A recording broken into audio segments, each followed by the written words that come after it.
yung bibidyohan mo rin. Yung isa, ano. Para may pangalan.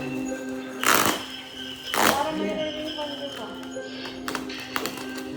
Huwag mo ano yung mga pati kahon ihawiin mo naman, hindi masirang. Plastic lang. Pwede na siguro yung ayusin natin, no? Nila ang kwarto nila. Labas. Pinto na lang naman ilalagay dyan, no? Tapos na. Yung sa amin hindi. Sa amin na hindi pa. Maayos na yan ni Kings bukas.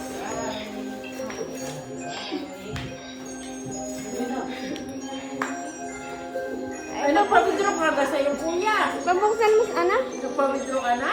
Yung pambayad nyo? Nag-withdraw ako. Hanggang 20 lang eh. Bukas pa ang 20. Yun. Pabuksan mo sa ate. Yung, Ano ba yun? yung cleaner, nandyan agad. Tita! Parang tawa naman si Clarice. Ano nang pipitawan niya ka ng kutsilyo?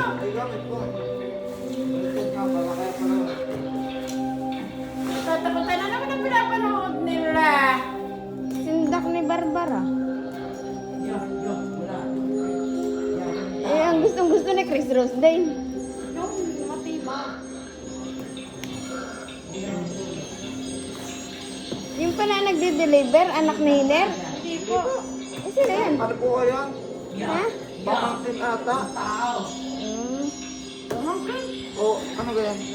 Ba't si Lola si Yure? Kapatid. Kapatid yan. Kapatid yun ni ano, ni Hiner.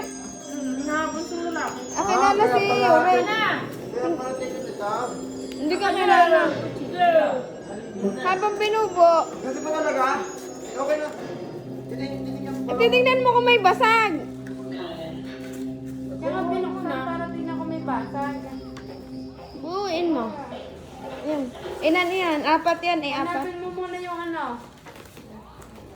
Yung manual.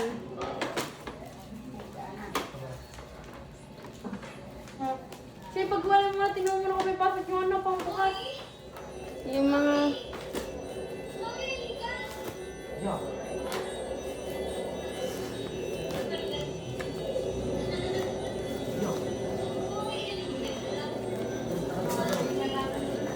mahaba pala yan.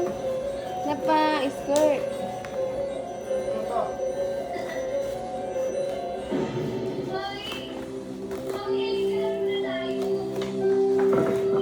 Tinatawag si Chloe. Yung mga pang-instant, nasaan? Nasaan ang Salmain?